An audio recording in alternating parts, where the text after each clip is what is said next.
Olá, bem-vindos ao Giramundo. Num mundo onde as crianças estão cada vez mais aceleradas, onde os professores vivem exaustos e os pais sentem que estão sempre correndo contra o tempo, parar parece quase impossível. Mas no episódio de hoje, Giramundo, a gente faz exatamente isso. Para, respira e escuta. A nossa convidada é Daniela Degani, instrutora de Mindfulness, certificada pela Mindful School nos Estados Unidos e fundadora da Mind Kids, um projeto pioneiro no Brasil que leva práticas de atenção plena para escolas, educadores, crianças e adolescentes.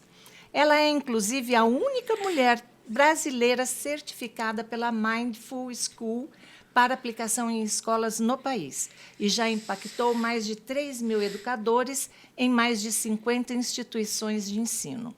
Vamos falar sobre como o mindfulness pode ajudar crianças com TDAH, apoiar professores sobrecarregados, reduzir o bullying, melhorar o bem-estar emocional e criar espaços escolares mais empáticos, humanos e saudáveis. Prepare-se para um episódio que é um convite, uma pausa e um respiro, porque educar com presença transforma tudo. Olá, Daniela, bem-vinda. Olá, Lília, é um prazer estar aqui. Dani, me diz uma coisa, parece que você foi na busca pessoal, né? Essa procura e a descoberta, enfim, do mindfulness. Mas você foi da sua busca pessoal ao empreendedorismo social. Em que momento você percebeu que o mindfulness precisava sair de dentro de casa e ir para dentro das escolas? Quando eu procurei colocar essas práticas na minha vida, foi mesmo uma busca pessoal, como você trouxe, porque muitas vezes a gente percebe que a gente está muito agitado, desconcentrado, perdido no corre do dia a dia.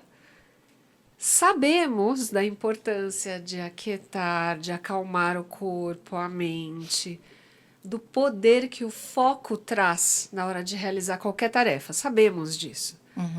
Não sabemos como treinar essas habilidades, como fortalecer a atenção, como saber sair de uma situação de agitação, de inquietação e estresse para retomar uma tranquilidade. Não sabemos como fazer isso. A gente não é ensinado quando criança. Não veio o manual, né? Não.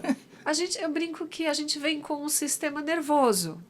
E aí que começa o problema, né? Porque a gente não vem com o sistema calmo, não é mesmo? É verdade. Como é que a gente trabalha o nosso sistema nervoso? Não tem um manual que nos deem quando somos crianças. Eu fui procurar essas técnicas mais velha. E quando eu encontrei, não é de um dia para o outro, mas faz toda a diferença. Não nas coisas que acontecem na nossa vida, mas como nós lidamos com o corre do dia a dia, né? Com o que acontece. E quando eu percebi isso, me deu uma vontade de compartilhar com os meus filhos, que, embora pequenos na época, já enfrentavam questões de ansiedade, frustração, dificuldade de relacionamento entre os colegas. Isso tudo impacta o emocional das crianças. Como nós podemos instrumentalizá-los para lidar melhor com essas questões? Ou até sair, né, dessa situação que os coloca ali, né? Exato, como sair dessa situação. E foi que me ocorreu, e se eu ensinasse essas técnicas que foram tão úteis para mim, para os meus filhos? E eu vi que aquilo fazia sentido para crianças, que aquilo era uma estratégia prática que você consegue colocar no seu dia a dia, na escola, nas brincadeiras. Você vai criando um hábito de, pera, tô agitado, retorna. E você sabe como fazer isso. Para as crianças, essas práticas têm que ser adaptadas. Elas são de uma maneira muito lúdica, é uma brincadeira. Então eu fui beber dessas fontes, vi que eram possíveis de serem ensinadas, que traziam benefícios e que, se beneficiaram meus filhos, poderiam beneficiar outras crianças também, porque não era só na minha casa que questões de ansiedade, frustração, episódios emocionais intensos aconteciam. Acontece na vida de toda criança e cada vez mais. Tempo, né? A todo tempo. E cada vez mais. Então foi assim que nasceu a Mind Kids, né? Desse entendimento que eu gostaria de ter aprendido muito antes. Essa vontade de compartilhar, né? Exato. Antes da gente se embrenhar pelas perguntas, você pode explicar para quem está nos ouvindo o que é e o que é o mindfulness? Como fazer? Essa é uma palavra que a gente não conhecia, né, muitos de nós, porque ela também nem é tão usada na língua inglesa. Não é uma palavra do dia a dia, mesmo de países em que o inglês é o idioma oficial. Se a gente for traduzir, mindfulness é a qualidade de uma mente presente. Presente. É uma mente que está inteira vivenciando a experiência do momento. É o que o yoga ensina um pouco, né? Viver o presente, né? Você respirar, meditar. Na verdade, a meditação, não o yoga. A meditação procura trazer a gente para o momento presente, né? Que é o que é importante, né? É o presente. O mindfulness trabalha nessa linha da meditação? Tem técnicas, né? Esse conjunto de práticas a gente também chama de mindfulness. Então, mindfulness é tanto essa potencialidade humana que todos nós temos de estarmos mais inteiros naquilo que fazemos, quanto o nome que nós damos para esse conjunto de práticas que treinam a habilidade de atenção, presença. Entendi. Então, é o mesmo nome. Essas práticas podem ser práticas meditativas, né, como comumente são. Tá, porque quando a gente fala de mente, já remete a isso, né? Você parar para pensar, né? Eu lembro, uma vez a gente estava fazendo uma gravação que simulava uma sala de aula e tinha uma meninada maluca lá, de tudo que era faixa etária misturado. Era horrível trabalhar com criança assim, porque eles não tinham limites ali, né? Enfim. E a gente ficava nervosinho, né? E aí teve uma hora que uma menina, devia ter uns 12 anos, chegou e falou assim: tia, a melhor coisa que você tem que fazer é sentar ali, fechar o olho e respirar. Ai, que amor Né? A gente está vivendo e aprendendo, né? Até as crianças têm muito para ensinar, as que são, né, já iniciadas, né? Assim, a Mind Kids já impactou milhares de educadores, né? O que mais te surpreende no retorno das escolas? Vem assim algum feedback que você não esperava, ou é tudo dentro daquilo que você já praticamente estava no escopo e o resultado é aquele mesmo? Quando a gente fala dessas técnicas, né, existe um conjunto de pesquisas hoje em dia, de estudos, que mostram quais são os benefícios para quem pratica. Para nós adultos, então é redução de estresse, melhor equilíbrio emocional, tem uma série de benefícios. A gente também sabe evidências dos efeitos dessas práticas nas escolas. Então, é um campo mais recente, mas que já tem estudos que mostram que melhora, por exemplo, a participação em sala de aula, o respeito nos colegas, desempenho acadêmico, bem-estar na escola. Então, tem as informações, mas tem como tudo isso se torna vivo nas escolas. E essa é uma das partes mais gratificantes do nosso trabalho, isso, escutar como é que esses minutinhos de pausa, porque são 10, 15 minutos por dia, que os professores, né, passam por um treinamento de como propor essas atividades para cada faixa etária, que é diferente. Sim. E com o tempo, ouvir essas histórias é muito gratificante. Então, isso pode tomar a forma de um aluno que estava em conflito com o outro e veio um amiguinho, trouxe né, uma bola expansível, que é um instrumento que a gente usa nas escolas, para fazer a respiração. Deu para o outro e falou assim: respira. Respira. É que foi Respira. o que a menina fez comigo, né, tia? Senta e Então, respira. você cria esse hábito de sua primeira resposta, ao invés de ser agir no impulso, que muitas vezes não é a melhor ação, no calor da emoção. Quase nunca é, né? Então você toma o hábito de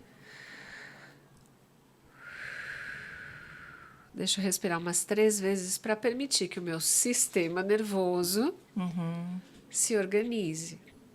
Né? Isso é fisiológico. Isso eu ia te perguntar. Isso é fisiológico, é científico, é comprovado. É fisiológico, porque quando estamos, né, com o sistema nervoso ativado, numa emoção muito intensa, um estresse crônico muitas vezes, nós estamos produzindo cortisol, adrenalina. Né? No cérebro existem modificações que nos colocam no modo de defesa. Tá? Então, quando a gente está ameaçado, é o modo mais primitivo de resposta, que a gente ataca, foge ou paralisa. Então, todas as outras possibilidades de diálogos, de entendimento do mundo do outro, de ver outras possibilidades alternativas, isso se reduz muito. Então, nas escolas, isso se traduz, por exemplo, em frases de, né, alunos mais velhos contando como no dia do Enem ele estava sentindo que estava indo para o famoso branco e, através das práticas, pôde trazer a atenção de volta, se reorganizar para continuar a prova. Bacana. Então, são tantas histórias, Lília, que a gente já escutou, até de educadores. E não só nas escolas, mas os educadores levam isso para a sua vida pessoal. Acaba refletindo, todos refletindo isso em casa com a família, Exato. né? É a tendência, né? Eu ia te perguntar, como que é feita essa prática nas escolas? Com o professor, você capacita os professores, então os professores vão aplicar. Isso. Existe uma metodologia própria para a escola. Existe. Que é diferente de... Não sei, não tenho outra ação para comparar, né? Porque o mindfulness é uma prática, acho ainda muito recente, né? Pouco divulgada, pouco conhecida, né? Mas eu lembro que eu participei de uma palestra. Uma palestra não chegou nem a ser um workshop, nada. Explicando o que era há muito tempo. Acho que foi antes da pandemia. Uau. Mas, assim, a pessoa fez falou para todo mundo, né? Olha, fecha os olhos, sabe aquela práticazinha ali. Imagina um cartaz em branco. Nossa, eu imaginei o cartaz, aí ele começou a piscar. Eu falo que tem gente que fala que é ligada no 220, eu sou trifásica. Eu não paro. Minha cabeça não para nem para dormir. Eu acordo a noite inteira, eu acordo assim, picadinho. Pim, sabe, tenho aqueles... É uma coisa horrorosa, né? E preciso estar fazendo 10 coisas ao mesmo tempo. E é uma característica desde criança, porque eu lembro que o meu pai me parava, ele falava, menina, faça uma coisa só. Você tem que fazer uma coisa bem feita. Não adianta fazer 10 coisas, um monte de coisa pela metade. Mas eu sou inquieta até hoje com isso, sabe? E aí o jornalismo me acalmou muito, porque a gente pesquisa, então a gente incorpora vários atores e acaba sossegando um pouco essa vontade, né, de ser muitas coisas ao mesmo tempo, né? Mas é difícil, né? A nossa mente, ela tem essa capacidade de fragmentar a atenção em muitos pedaços e ela também tem como recoletar, não sei nem se existe essa palavra, mas num foco único, né? Que com os jovens nós usamos a analogia de uma lupa. O sol numa folha de papel, ele só esquenta.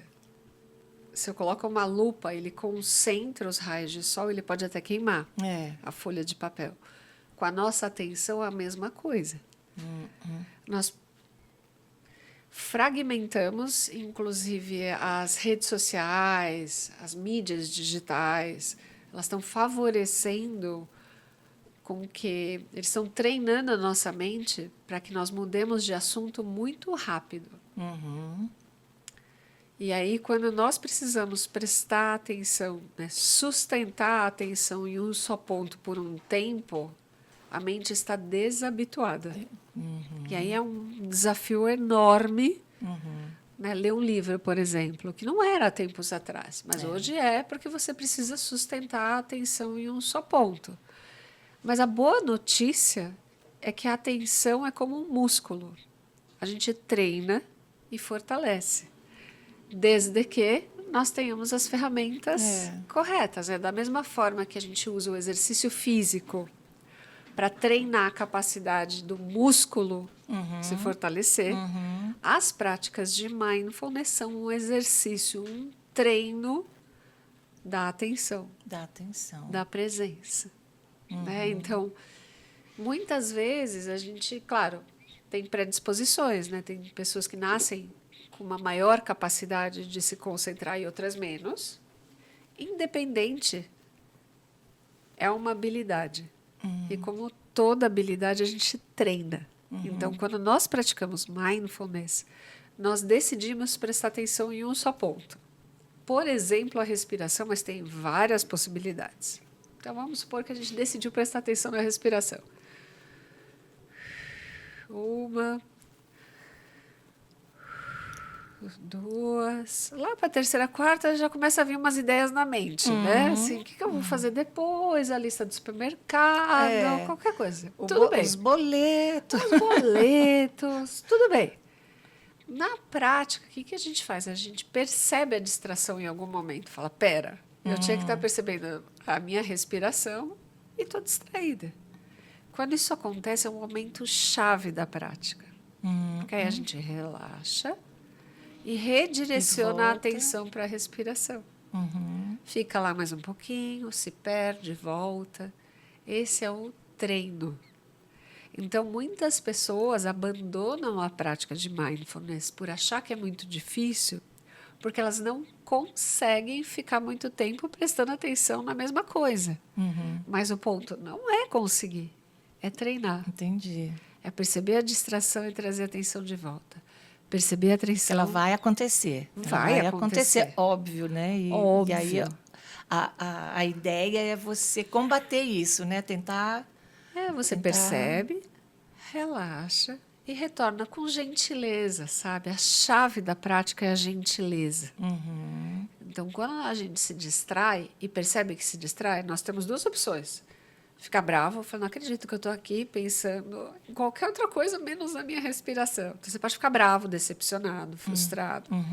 Ou você pode perceber, que bom que eu percebi que eu me distraí. E posso trazer de volta. Quando a gente vai para a academia, a gente não fica bravo com os pesos, né, que estão pesados. Aqui é a mesma coisa. A gente não vai achar que os pensamentos são um problema. Eles são parte da prática. E aí a gente relaxa e volta, relaxa e volta. Quando nós fazemos isso, essas práticas, né, existem há milênios. O que aconteceu recentemente é que foram mensurados os benefícios pela academia científica, né, de várias áreas do conhecimento, e nós temos tecnologias que não existiam antes. Por exemplo, a ressonância magnética. Quando nós colocamos um praticante de mindfulness na ressonância magnética versus outro que não pratica, o que nós vemos é que nós estamos estimulando regiões do cérebro, por exemplo, o córtex pré-frontal, que está relacionado às funções executivas. Memória de trabalho, tomada de decisão, regulação atencional, regulação emocional. Então, o que antes parecia uma coisa meio misteriosa, até meio mística, né? A pessoa fica lá quieta, sem fazer nada, né? Que você fica olhando e fala, não está fazendo nada. Mas ela se acalma. Que mágica é essa? Hoje em dia, as tecnologias e a neurociência estão nos ajudando a elucidar esses mecanismos. Onde que eles agem, né? Onde que a prática age, né? Exatamente. É uma coisa, assim, o bacana é como você falou, existe há milênios, né, praticamente, mas quando a gente consegue dar passar o certificado da academia, né? Aí que ela começa a ter o peso mesmo e a importância, né? Aqui no Ocidente, nós valorizamos muito, né? Porque tem tanta coisa que a gente tem que fazer. É. Então, onde que eu invisto o meu tempo? Desculpa. Onde é, né? Falar, aqui está documentado que vale a pena.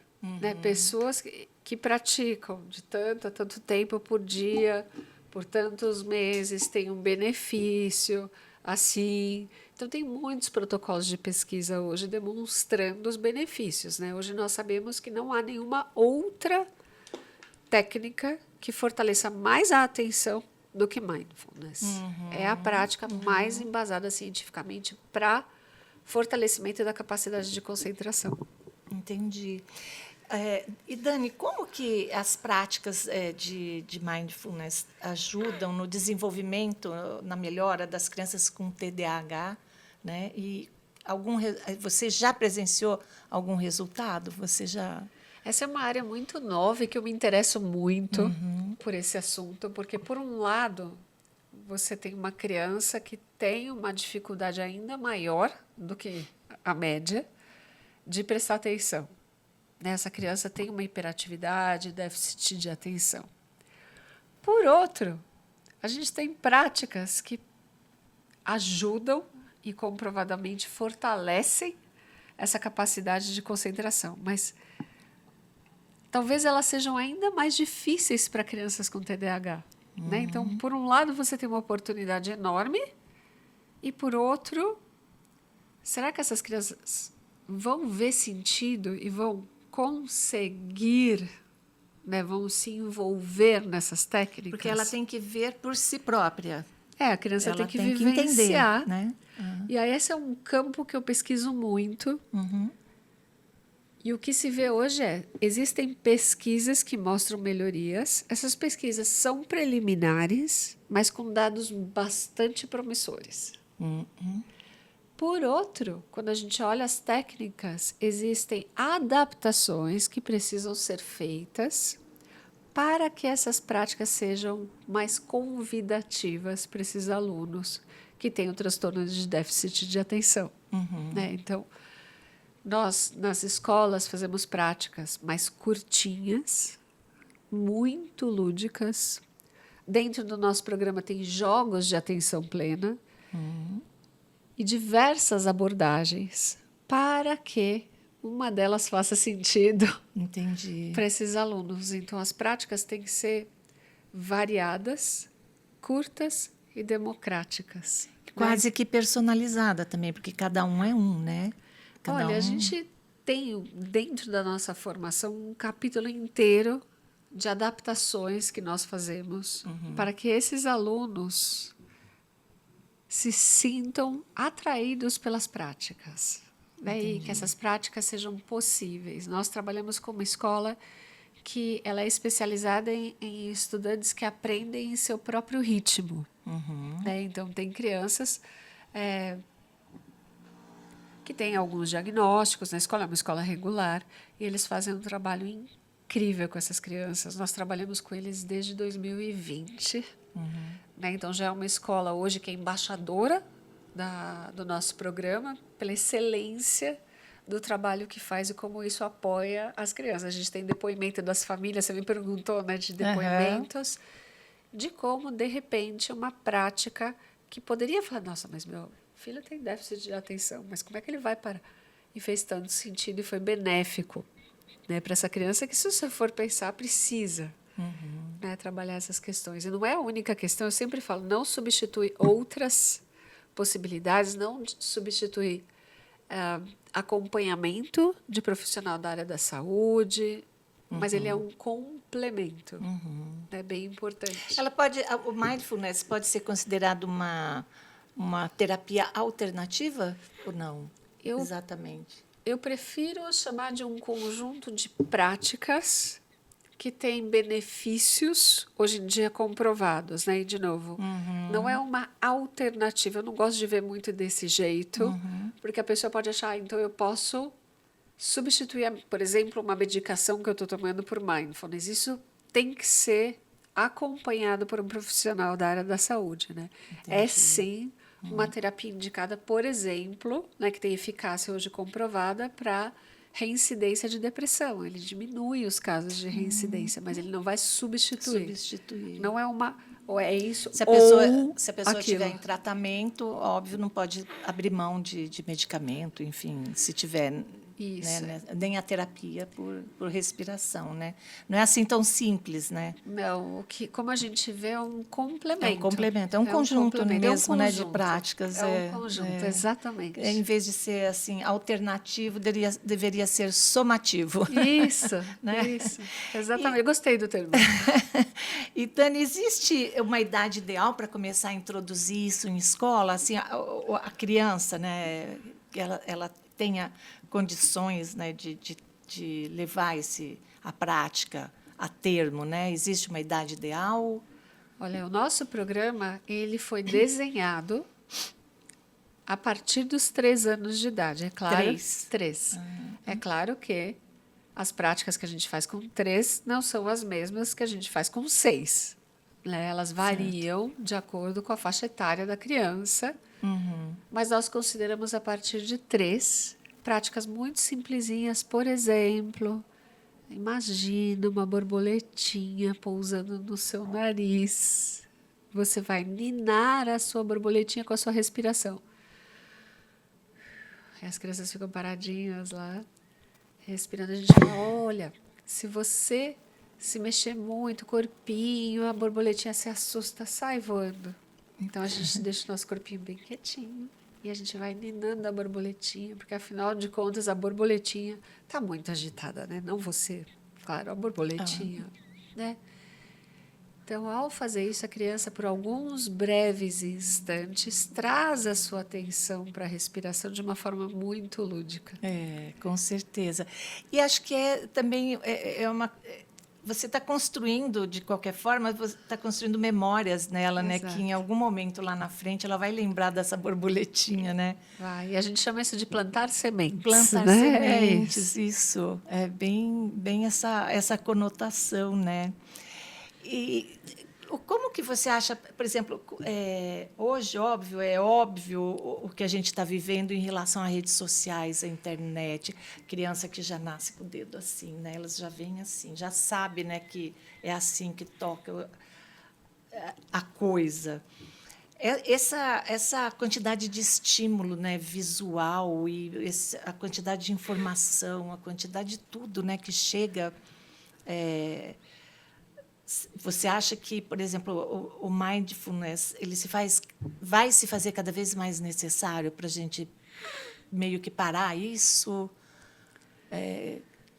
Assim, reformulando, você acredita que a gente sabe que a escola não está uma coisa fácil, né? Eu acho que assim não vou citar a escola no geral não é nenhuma, nem a particular, não é a pública, não é isso, mas no geral as crianças estão perdendo o respeito pelo professor, estão perdendo limites, né, que antigamente existiam muito definidos, né? Tem muita escola aí no caso particular, mesmo que o aluno tenha plena consciência que é o pai dele que paga o salário do professor e ele leva isso para a classe, né, para a sala de aula. Tem muito pai que também releva a educação para a escola e a escola não dá conta, né? A gente tem N fatores, né? N fatores. A gente tem aluno batendo em professor, agredindo, enfim. Você acha que isso é uma questão da metodologia educacional como um todo? Ou você acha que tem muito a ver com esse momento que a gente está vivendo dessa bombardeio de informação e de estímulos? A situação que a gente está vivendo realmente é preocupante na educação e ela tem causas variadas. Variadas, né? Isso é multifatorial. Eu acho que quando a gente fala de crianças, adolescentes, né, com comportamentos disruptivos, desrespeitosos, muitas vezes, quem está falhando com eles somos nós, os adultos, da vida deles. Sim. Né? Acho que as crianças são reflexo, né? reflexo, né, de uma perda de autoridade, né? A autoridade familiar, a autoridade do professor. E ninguém aqui está falando e nem cultuando o autoritarismo, é diferente. Né? Nem a violência. Né? Não, Sim. nem a violência. Ter autoridade é diferente de ser autoritário. Isso, Ninguém está sim. defendendo ser autoritário, mas sim de entender o nosso papel de adulto na relação. Então, nós, famílias da nossa geração, nos perdemos um pouco nesse papel.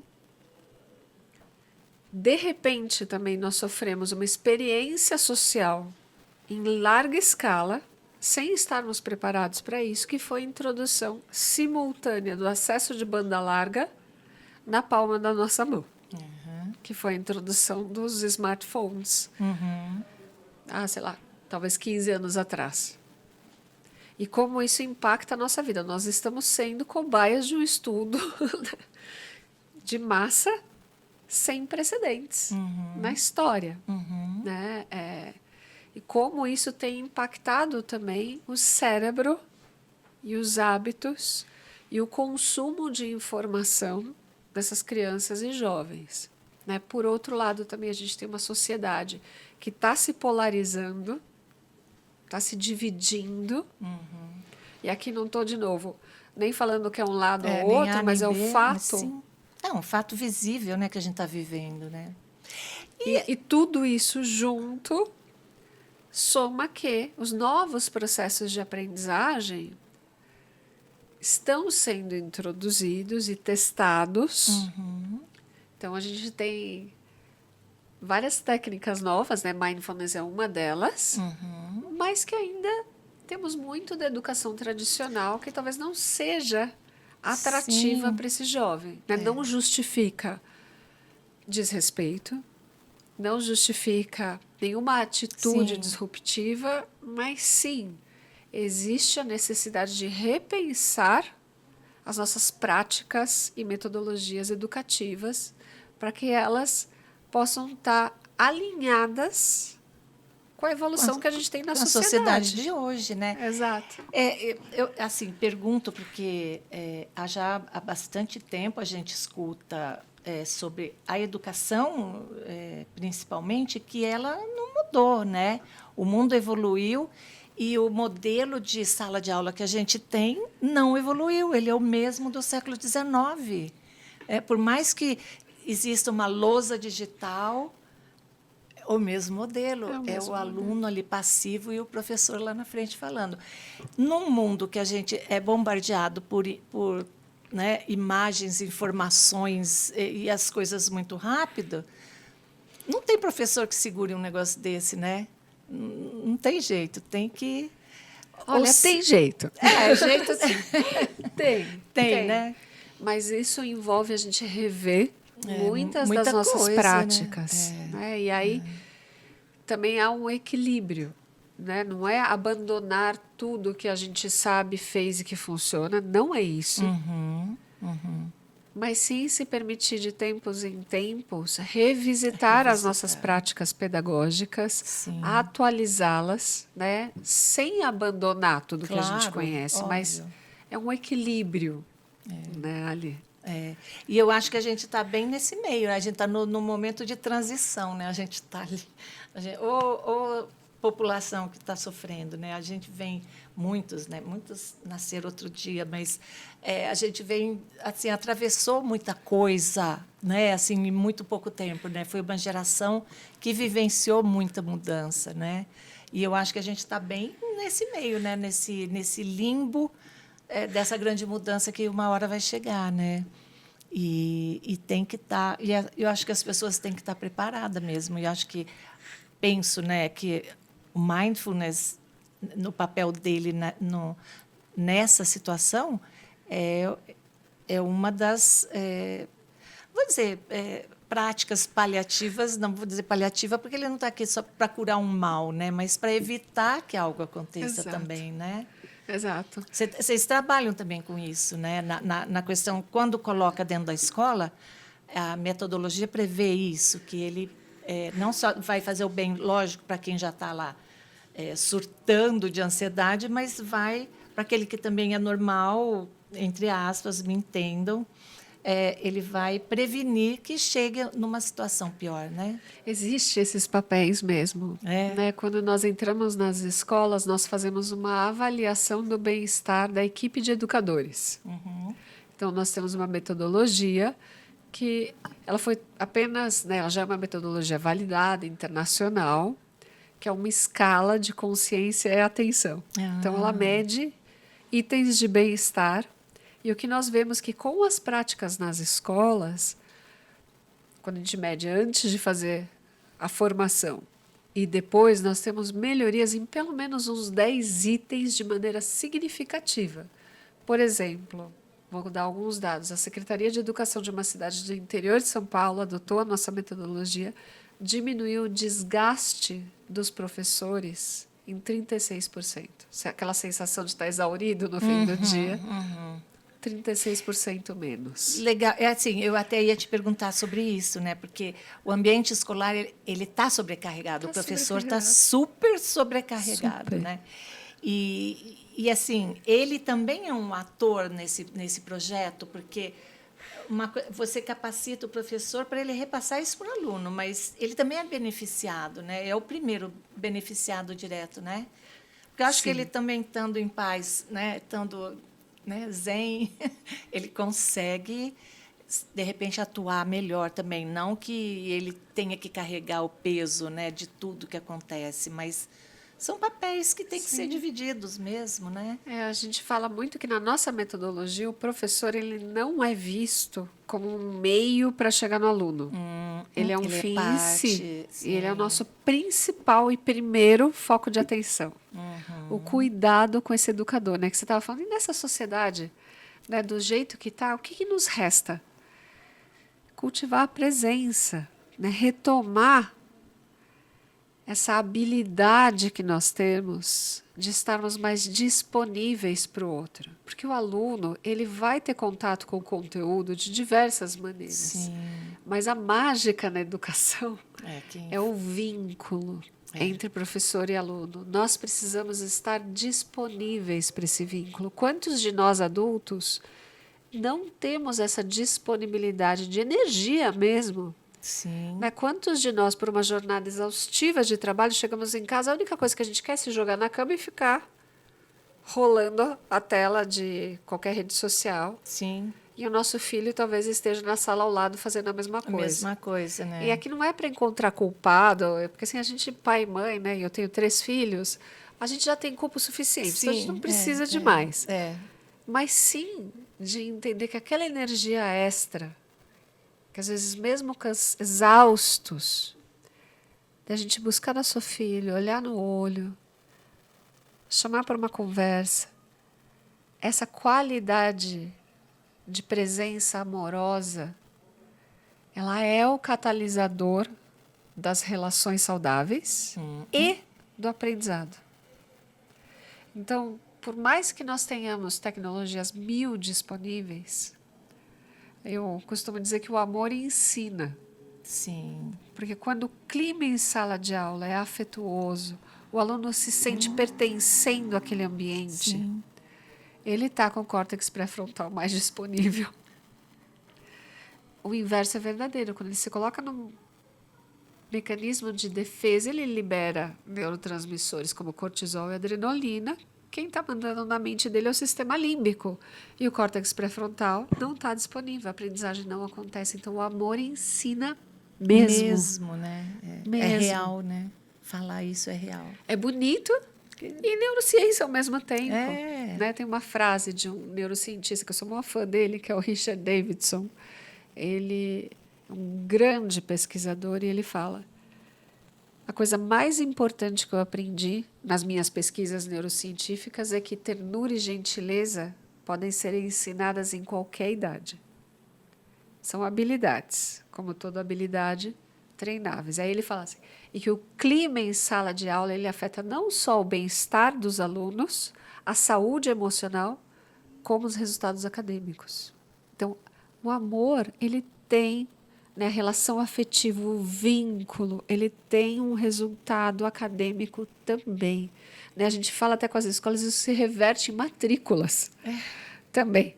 Né? Então, a sua escola, que tem um clima positivo, não é só papo de... Né, eu brinco que gente que abraça a árvore. Né? Quando eu comecei a ensinar mindfulness, às vezes eu senti uns olhares assim. Né? Lá vem o povo que abraça a árvore. Né? E nada contra abraçar a árvore. Tudo mas bem, né? não é só uma coisa bonita de se dizer. Ele tem um embasamento, ele se reverte em negócios mais saudáveis para as escolas. Né? Então, o clima em sala de aula melhora, esse aluno está bem, o professor tem mais ferramentas para lidar e a escola vai florescer também de uma forma melhor. Não é de um dia para o outro, isso é treino. Né? E acho que uma capacidade que a gente está precisando resgatar demais é essa presença. A presença, né? Viver o presente, né? Está inteiro naquilo que a gente está fazendo. Como que a nossa mente está sempre fragmentada, a gente está sempre grudado numa tela. Isso tem efeitos catastróficos para crianças, né? E jovens. E para o adulto. Né? Também. Também. Né? O pouco que sobra ali de memória vai se perdendo também, né? Pois é. Dani, você acredita que o mindfulness, ele, assim, a prática, né, da atenção plena pode virar uma ferramenta, inclusive de prevenção ao bullying? Você comentou assim, rapidamente sobre isso, né? Você tem exemplos e como que funciona isso na prática, né? Um exemplo prático para quem está nos assistindo entender melhor como que funcionaria na prática utilizar o mindfulness como uma ferramenta, né, de combate ao bullying. Quando a gente pensa em mindfulness, né, ela tem duas grandes características que nós levamos para a escola, que é a calma e a atenção. Então, você transforma o ambiente aos poucos, não é de um dia para o outro, mas você traz uma harmonia maior para a sala de aula. Quando o ambiente é mais caótico, essas atitudes de desrespeito, elas estão tão mescladas no que está acontecendo que às vezes se torna norma. Né? Eu te respondo de maneira agressiva, não estou bem comigo mesmo, e isso tem um efeito, né, de me levar a atitudes mais agressivas. Meu colega vai responder de forma agressiva ou vai se calar.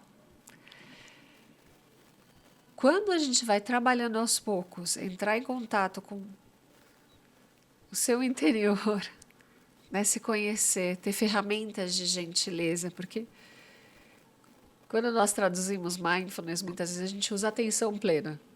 Nem é a minha tradução favorita, viu, Lilian? Eu prefiro presença amorosa, porque não é só o prestar atenção, é o como nós prestamos atenção. Existe resistência?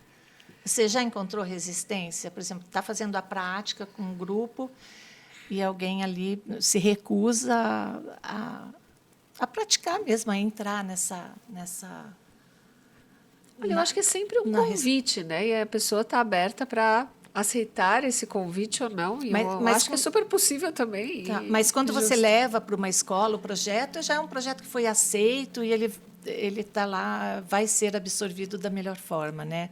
É difícil ter não tem rejeição, assim? Não, eu não diria que nem não dos tem. professores em classe de aula com os alunos? Não, eu não diria que não tem. Existem pessoas que já ouviram falar e falam, nossa, isso era tudo que eu estava precisando, que bom que a escola trouxe. Existem pessoas que nunca ouviram falar e vão se inteirando à medida que o projeto vai caminhando, porque existe a formação. E tem sempre os mais céticos, que eu acho bem interessante também, tá, Lília? Eu acho são os mais beneficiados, geralmente, né? Eu acho interessante a gente ter uma postura mais cética. Não acho ruim, não. Quando, às vezes, a pessoa está mais resistente, nem sei se é a melhor palavra, mas está mais reticente. Mas aí a sala do lado começa a fazer. E os alunos começam a pedir. E aquilo começa a produzir um efeito. E fala, pera, pode ser que tenha algo aí. Aí você experimenta para você, experimenta para a classe. Então, as coisas são um processo orgânico que a gente precisa respeitar as individualidades. Ele vai acontecendo, né? Vai acontecendo no tempo, né? Eu acho Vai que as acontecendo. pessoas têm um tempo, né? E, assim, eu achei isso super importante, super interessante, mais do que necessário, um projeto desse em escola. E o mundo corporativo? Eu acho que no mundo como um todo, né? Pois é. Eu acho no mundo como um todo, porque isso, gente, é fisiologia. Sim, É o sim. nosso funcionamento humano. Muitas décadas atrás, né, se alguém dissesse que na escola a gente precisaria correr, fala, pera, mas correr de quem? Tá Para acontecendo onde? o quê De quem aqui? para onde? Hoje em dia, a gente tem a prática de educação física na grade curricular, porque já existe muita evidência científica dos benefícios para o corpo e para a mente pra também. mim. Hoje A em mesma dia, coisa a em mesma coisa. relação à arte, né? Só que Isso. andaram cortando muita aula de arte no currículo escolar. Né? Arte, Uma pena. música, a gente sabe dos Sabe que benefícios. então, ou seja, são práticas, né, que vai se Exato. somando, né? Hoje em dia, a gente sabe dos benefícios de mindfulness em diversos campos. Né? Existem cidades inteiras que adotaram a prática na grade curricular, como Nova York, por exemplo. Faz parte da grade de todas as escolas públicas, Bacana. já há 2 anos. Você tem algum projeto para a escola pública? Nós já trabalhamos. Você falou, né, a secretaria, né, de uma cidade, a secretaria municipal, obviamente, Isso. né? Nós já E aí trabalhamos ela com leva algumas pra... secretarias. Que bacana, super necessário, E né? na empresa, né, você me perguntou no ambiente corporativo, é a mesma coisa. Né? A gente sabe dos benefícios e a abordagem tem que ser a mesma coisa. Nunca é uma imposição, Sim, é um sim. convite. Mas você não trabalha com a parte corporativa em empresas, o seu foco é educação, escola. Olha, Lília, É porque dali sai, né, o CEO de todas as empresas, né? meu foco é a escola. Se eu te disser que eu nunca levei esse tipo de treinamento para a empresa, eu vou estar mentindo, mas as ocasiões em que isso surgiu, era muito o pai de um aluno meu que tinha uma empresa e falou, Dani, eu queria tanto fazer um trabalho, e a gente faz. Entendi. Mas não é o nosso foco. Não é o foco, né? Às vezes tem uma indicação de alguém que pede, né? E como eu venho do ambiente corporativo, eu converso, né? E tenho essa linguagem também. Mas eu acho, por exemplo, empresas que trabalham com a necessidade da atenção plena do funcionário, né, que coloca em risco a saúde dele, né, sei lá, maquinários perigosos, coisas de segurança, aviação, por exemplo, né? Você está lá fazendo a manutenção de uma aeronave, você tem que ter toda a atenção. Muito. Não pode faltar um parafuso, né? E, enfim, eu acho que da mesma forma que na educação, no mundo corporativo, tem resultados óbvios, né, com essa prática, né? Tanto assim, eu falo assim porque eu conheço pessoas. Eu tenho uma amiga que é fisioterapeuta, ela já levou um projeto super bacana de fisioterapia holística em empresa e era assim um sucesso. Diminuiu o afastamento do trabalho por doença, né? Por aquelas como que chama, meu Deus? Esforço repetitivo. Mas a pessoa sai, né, afastada, e daí você tem que fazer o tal do CAT, né, que chama de acidente de trabalho, comunicação de acidente de trabalho. E aí diminuiu assim exponencialmente com a prática, né, assim 3 vezes por semana. Eu trabalhei também numa universidade que todo dia à tarde entrava lá no meio, na parte administrativa, né? Então entrava o moço apitava, com apitava, era 10 minutos de interação. E era uma coisa até bacana, porque você acabava fazendo uma interação maior com os colegas, né? Então, acho que são práticas que são necessárias, e a gente vê muito isso do lado de lá, né? No Oriente, né? No Japão, eles fazem, né, essas práticas, eles são mais adeptos, né? Inclusive nas escolas, né? Eu acho que tem uma questão de cultura. Cultura, exatamente. Né? A cultura de contemplar, da presença. Né? E aqui eu brinco que a gente anda treinando a cultura da ausência. Né? Porque em qualquer lugar tem uma tela que te prende. Sim.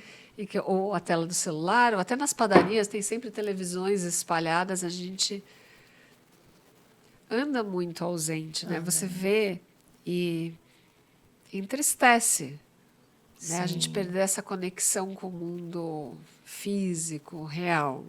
Né? A gente parece estar onde sempre... a gente está, né? onde a gente está. Parece que a gente está sempre mediado por uma tela, Exato. com a atenção sequestrada. Sim. E se a gente não tem essa atenção sequestrada, entramos em crise de abstinência. Né? Onde está tão acostumado da mente ser estimulada por algo externo. Eu acho que, inclusive, vai aumentar a ocorrência de doenças psiquiátricas. Não, né? já está acontecendo. Não quero preocupar ninguém, mas fica assim... atento aí, gente, que tem filho. Eu dei uma palestra o ano passado num simpósio de educação, que era a ansiedade na escola, como lidar com o mal da década. E eu fui atualizar os dados que eu tinha, né? Dados internacionais e aqui do Brasil, eles são assustadores. Assim, assustadores. Muitas pessoas argumentam que os transtornos estão aumentando porque as pessoas estão falando mais a respeito. Mas não que tenha uma prevalência maior. Mas dados mostram que não. Dados mais objetivos, por exemplo, internações no SUS por autolesão, que é uma coisa bem objetiva. Sim. Né? Não é uma coisa declarada. É um fato. Assim, a curva ascendente é assustadora. Né? Recentemente foi lançado um livro que chama Geração Ansiosa. Ele não traz dados do Brasil, ele traz dados internacionais, mas eu procurei aqui no Brasil, eles seguem as mesmas tendências. Eu brinco que é um livro de terror. Devia estar na prateleira de terror, junto com os livros de terror, porque a incidência de transtornos mentais da nossa geração aumentou de maneira significativa. E, de novo, pode ser porque o estigma diminuiu, felizmente, né, de falar dessa questão. Então, a gente se sente mais à vontade de compartilhar e procurar ajuda, que é uma coisa maravilhosa, mas não é só isso.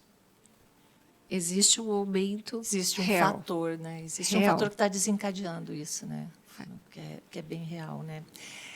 Ô, Dani, para fechar nossa conversa, que está muito boa, assim, um monte de pergunta, para variar, sempre fica muita pergunta. Me fala uma coisa. Você tem o perfil, você tem Instagram, você ensina alguma coisa, você dá dicas, você tem alguma coisa assim que as pessoas possam te seguir? Vai aparecer aqui, a gente vai colocar, o Eduardo coloca depois na edição o seu perfil, o seu arroba, tudo que você quiser a gente coloca. Eu acho excelente, né, que o pessoal de casa comece a se importar e procurar pesquisar sobre mindfulness, porque daqui para frente você vai precisar muito disso. E, para fechar, que escola você sonha ver no futuro? E como o mindfulness pode fazer parte dessa escola do futuro? A escola que eu sonho é uma escola vibrante, em que seja quase um solo sagrado que a gente pise num espaço de presença amorosa e de florescimento humano. Mas não só que os alunos floresçam, mas os professores, os educadores também resgatem o senso de por que eu decidi ser educador. A missão, né?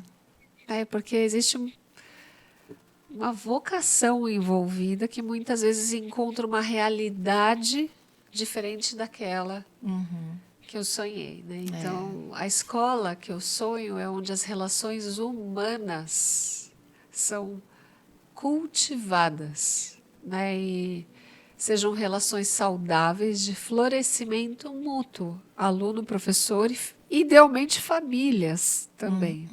Né? Sim. Porque se a gente faz isso, o acadêmico ele vai acontecer por si só. A gente tem programas incríveis, sistemas de ensino, eles dão conta do acadêmico. E o humano é o fator base para que isso aconteça. Né? É o combustível, né? Sem foco, calma, atenção, amorosidade, a gente pode fazer o que quiser na escola, bilíngue, trilingue, Que não vai virar, robótica, maker, educação financeira, pode fazer o que a gente quiser. Fora a biologia, a matemática, a base de tudo continua sendo calma e atenção. Se a gente tem esses dois elementos presentes na sala de aula, tanto alunos quanto professores florescem e a aprendizagem acontece. Sim. Né?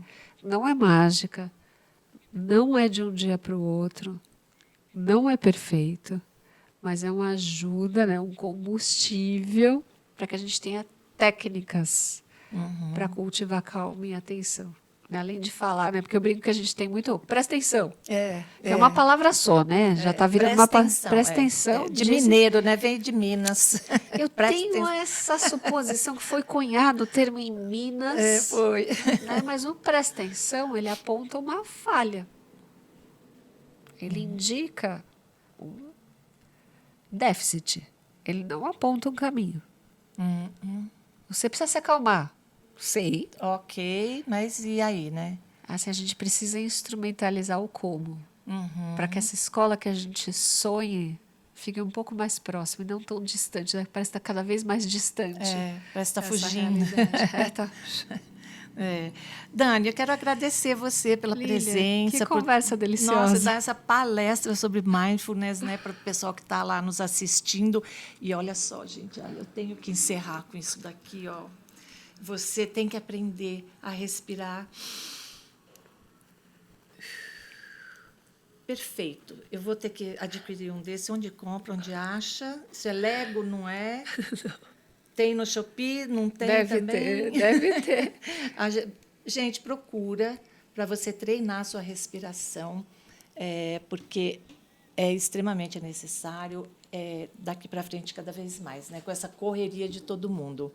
Dani, de novo, obrigada. Obrigada, Lília. Os seus endereços a gente vai divulgar aqui.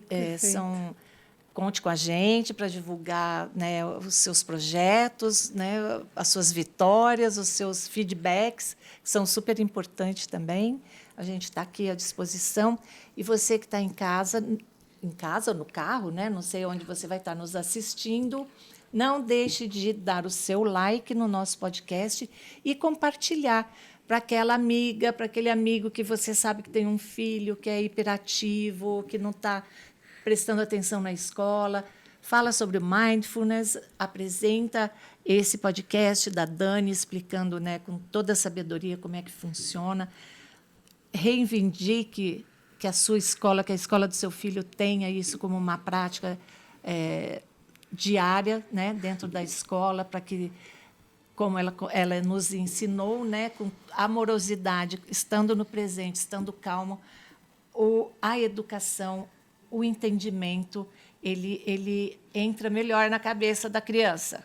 Faça isso. Lília, tenho uma alegria de contar que a gente tem a primeira escola de Campinas iniciando o programa, que é a Ciranda Escola. Olha, em Barão Geraldo. Vai ser a pioneira aqui em Campinas, então é uma alegria contar. Nossa, aqui. É uma alegria. A gente pode falar, eu acho que não tem problema nenhum. Então, nossa, parabéns aos administradores da Ciranda que estão trazendo essa prática, né, tão necessária para dentro da escola e para as crianças já crescerem seres humanos, amorosos e presentes. Né? E assim faz toda a diferença na próxima geração, porque a nossa já era. E você não deixe de dar o seu like e compartilhar esse vídeo, tá bom? A gente se vê no próximo Giramundo. Até lá!